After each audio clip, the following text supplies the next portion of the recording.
Good.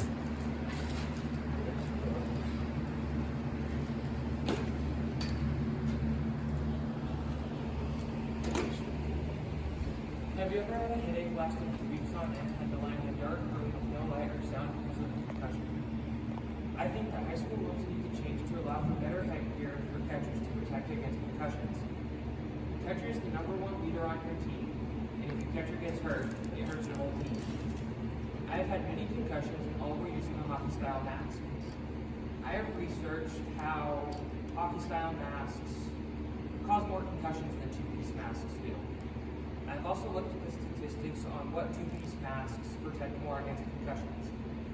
I hope that we as a baseball community will advocate for high school catchers and lobby the Idaho High School Activities Association to change the rule on catcher's masks. I feel like the problem is that with the current rules, there are too many concussions. I feel like a possible solution is that the IHSAA needs to change their rules to allow the use of two-piece masks or the four-sprinkler hockey masks. Benefits of a rule change are catchers have less concussions, which in turn gives catchers longer careers. So what exactly is the problem?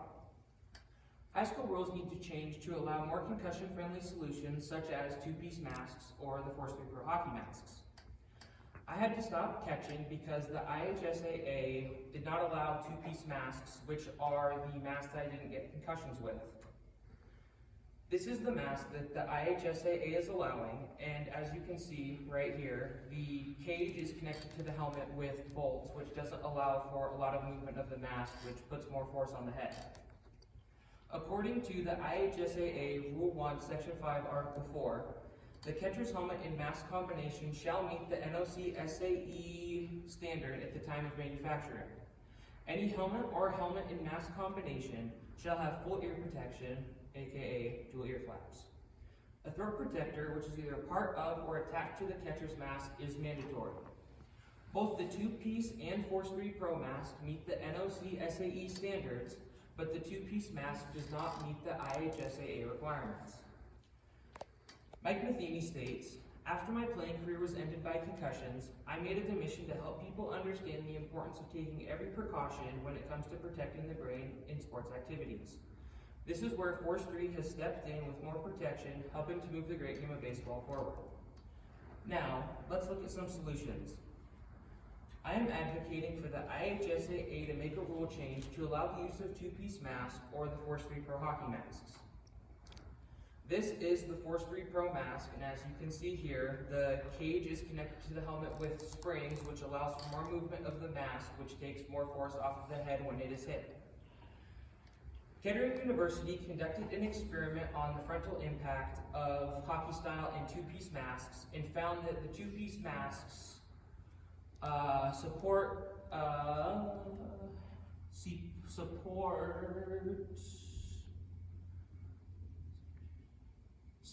different forces at different speeds. This test also supported the theory that hockey-style masks protect better against getting hit in the back of the head or ear on a backswing, but with that being said, I haven't really seen it in high school with metal bats. I think that the IHSAA should take into account these findings and reform the rule to allow the use of two-piece or Force 3 Pro hockey masks. Dave Tremblay states, "I have seen firsthand the benefits of the Force 3 Pro catcher's mask. It is the very best for safety, durability, and comfort. A must-have in today's game for catchers at all levels of play. We need to write our High School Athletic Federation board and ask them to reform the rules and only allow the use of two-piece masks or Force 3 Pro hockey masks. Now, what are the benefits of using a two-piece mask? The benefits of using a two-piece mask are less concussions, which in turn gives catchers longer careers. A consequence of using a two-piece mask is that you're more susceptible if you get hit in the head or the ear, but that is way less common than getting hit with a foul tip."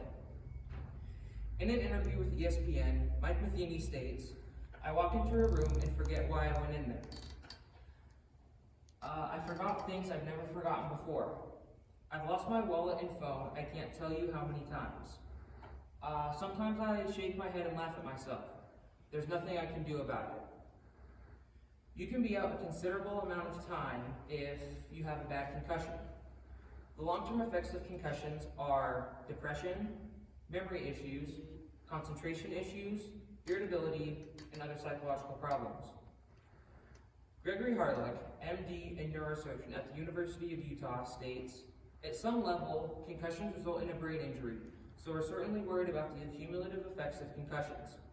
We're starting to learn that perhaps these seemingly minor blows to the head, when they're cumulative, can lead to depression and behavior change. In fact, we think that some suicides may be linked to the brain damages that results from multiple concussions." In summary, as a high school baseball community, I hope that we can get the IHSAA to change the rule to only allow the use of two-piece helmets and force-free pro hockey masks. The problem is that the current high school rules do not allow two-piece helmets, which provides better protection against concussions. The solution is to change the rule to only allow two-piece masks or force-free pro hockey masks. The benefits of a rule change is that using a two-piece or force-free pro mask can reduce the number of concussions and prolong catchers' careers.